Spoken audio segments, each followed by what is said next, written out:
So here we have Glenmorangie single cask, distilled in 1993, single cask number 1946, which was a swamp oak cask. Look at the colour, it's a beautiful colour. And in that 12-year period, it'll be a fresh fill, probably seasoned with sherry, swamp oak. I would guess Quercus roba. That's European oak. Yeah. Yeah. Again, it's Dr. Lumsden, Bill Lumsden, the master blender, director of production now, and this is one of his products. It was a very limited edition, bottle number 186. It doesn't say how many, but then Bill's a brilliant expert on both on distilling and on maturation. 247 bottles worldwide, so it's very rare. So bottles at 55.7%. So natural strength. Yeah. Yep. So it's going to be obviously means that you're going to get less bottles out of it if you're not adding water to bring it down. Yeah. So shall we get it open and see what it's like? Heave out the cork, man. Ooh, nice sound. It's a very evocative sound, isn't it? It certainly is. Yeah. It's a very comforting sound because it means that it's a full bottle. Yeah. Well, it's when it goes like that when you're pouring that it means it's a full bottle. Thank you. You're welcome.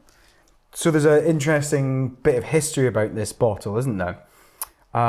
It's a shipment that was destined for the American market and seemed to get lost in transit for a number of years and then returned to sender, so to speak. So I hadn't heard that story. That's very interesting. Yeah. So it came on market much later in its life than its original bottling date, and I think I understand that the majority of the stock is actually still held at Glenmorangie. Yeah, well, how interesting.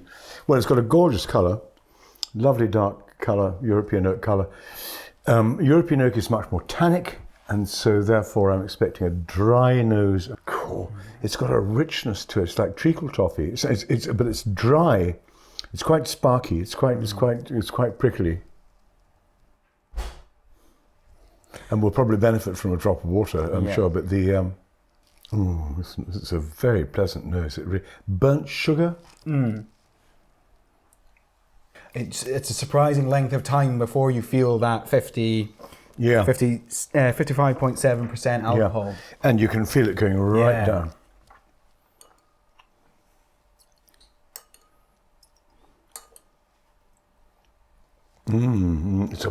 It's a very rich whiskey. Mm-hmm. As I've said before, Glenmorangie is a very light spirit, but this cask has transformed it into a very, very rich whiskey. Yeah, it's much more robust than you think of for the house style of Glenmorangie. There's a slight tart note as you swallow, burnt orange peel. Mm-hmm. Yeah, something like that. And there's a tingle left at the sides of the tongue. Again, that's that kind of citric acidity, I think. So in other words, if I'm right, it's retained a lot of the original distillery character in spite of this powerful maturation. So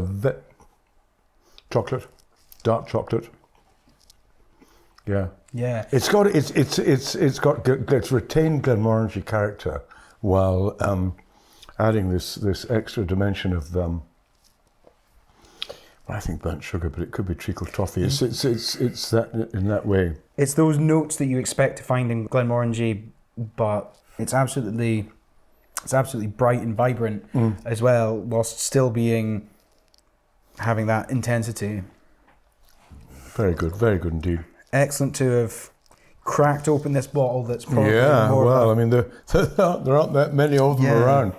So anybody who's got a bottle of this should treasure it and enjoy it. It's especially with the story of the lost shipment, it probably makes it quite a collector's piece. It will be, yeah. Good to have put whiskey to its purpose and exactly. Tasted it. Great, good.